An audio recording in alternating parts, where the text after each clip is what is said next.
اب اگر جو برآمدگیاں کر کے آئے ہیں اس میں اگر کوئی گڑبڑ کرنی ہے تو ملزمان تھانے کے محرر سے رابطہ کرتے ہیں کہ وہ پارسل میں تبدیلی کر دے، اس مال مقدمے میں گڑبڑ کر دے. کیوں کہ رجسٹر نمبر 19 ہوتا ہے. ہر تھانے میں ایک مال خانہ ہوتا ہے، اس مال خانے میں رکھتے ہیں. اب اس کے بعد بہت ساری ترمیم لا رہے ہیں کہ صدر مال خانے میں جو اہم برآمدگیاں ہوتی ہیں وہ محرر 1 دن 2 دن کے لیے تو اپنے پاس رکھتا ہے اور اس کے بعد پھر صدر مال خانے میں بھجوا دیتا ہے. لیکن جب تک وہ رجسٹر نمبر 19 میں رکھتا ہے اندراج کر کے مال خانے میں رکھے گا. جب مال خانے سے مال باہر نکالے گا تو رجسٹر نمبر 19 میں بھی درج کرے گا اور روزنامچہ رجسٹر میں بھی درج کرے گا. اور جب مال خانے میں رکھے گا تو پہلے روزنامچہ رجسٹر میں اندراج کرے گا، پھر رجسٹر نمبر 19 میں اندراج کرے گا، ٹائم کا اندراج کرے گا اور پھر مال خانے میں رکھے گا. تو کہنے کا مطلب ہے جو محرر کا ڈیوٹیاں ہیں یہ بڑی اہم ڈیوٹی ہیں. پولیس رولز کے مطابق جو چیپٹر 22 ہے اس میں باقاعدہ ایک رول دیا گیا ہے، وہ ہے رول نمبر 3. محرر تھانہ عام طور پر ایک اسسٹنٹ سب انسپیکٹر ہوتا ہے جسے ASI ہوتا ہے. یہ پہلے امینڈمنٹ، پہلے ایک ہیڈ کانسٹیبل کو جو بنا دیا جاتا تھا لیکن اب نہیں. جو زیر تحت و نگرانی افسر انچارج تھانہ محرر، محاسب، محافظ دفتر اور تھانے کے سرکاری و دیگر مال کے سپردار کے طور پر کام کرتا ہے اس کو ایک یا ایک سے زیادہ مد محرر امداد کے لیے دیے جا سکتے ہیں.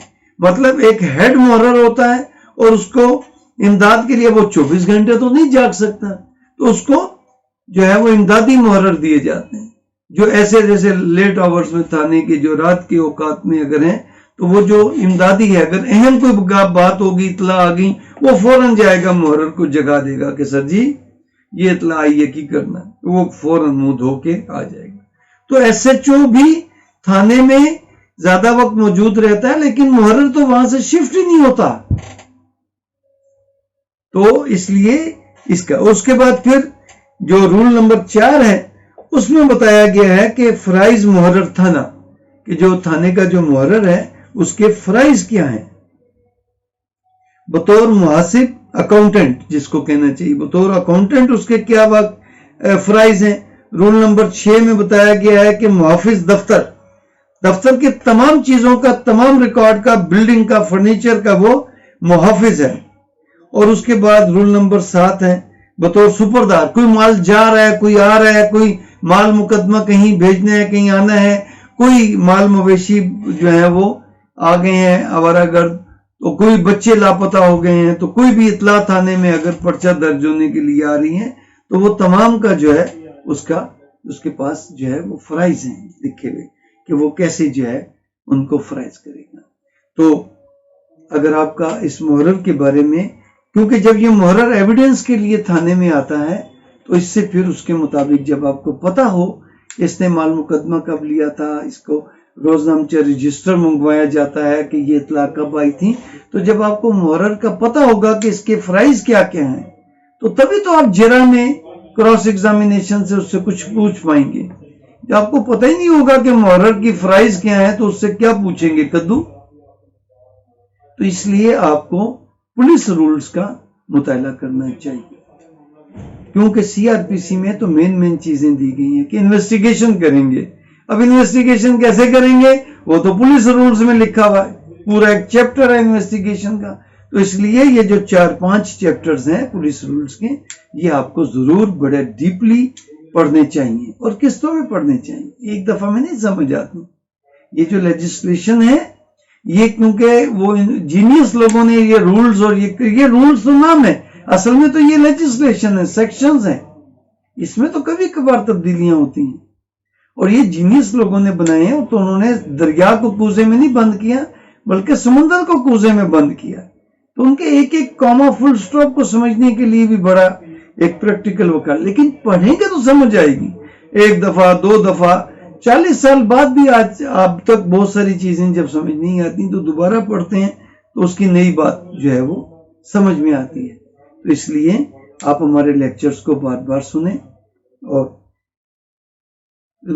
جیسے لیکچر نمبر 1 ہے اس کو مہینے کے بعد دوبارہ سن لیں، تو آپ کو پہلے سے بہتر سمجھ آئے گا. پھر جب آپ قوانین پڑھیں گے، اس سے جو لیکچر میں جن باتوں کا ذکر کیا گیا ہے، CRPC کے ہیں، PPC کے ہیں، پولیس رولز کے ہیں، لمیٹیشن ایکٹ کے ہیں اور ایویڈنس ایکٹ کے ہیں، تو وہ ریلیٹڈ سیکشنز بھی پڑھیں. پھر آپ کو چیزیں سمجھ میں آئیں گی بہتر. وکالت جو ہے وہ کوئی جادو نہیں ہے جو آپ سیکھ جائیں گے، کوئی کیپسول نہیں ہے کہ آپ کھائیں گے تو آپ کو وکالت آ جائے گی. نہیں، وکالت تو کرنے سے آئے گی، پوچھنے سے آئے گی. ان لوگوں سے پوچھنے کا فائدہ ہے جنہوں نے کبھی وکالت خود کی ہو، عملی وکالت کی ہو. عملی وکالت میں اکثر یہ کہتا ہوں جو پریکٹسنگ ایڈوکیٹ ہوں وہی باریکیاں اور پیچیدگیاں بتا سکتے ہیں آپ کو. قانون کی پیچیدگیاں انہوں نے مختلف اینگل سے اپنے زمانے میں پڑھی ہیں، کیونکہ لیکچرز بہت سارے میں ویڈیوز دیکھتا ہوں جو لیکچرز پڑھے کراس ایگزامینیشن پہ.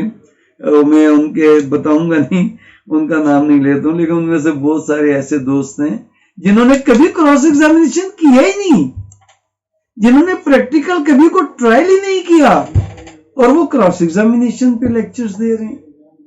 تو لطیفے تو دنیا میں ہی ہوتے ہیں نا. تو بہرحال آپ ایسے دوستوں کی ویڈیوز دیکھیں زیادہ. میں نہیں بتاؤں گا کس کی دیکھیں کہ جن کے بارے میں آپ کو یہ پتا ہو کہ انہوں نے پریکٹیکل وکالت کی ہے.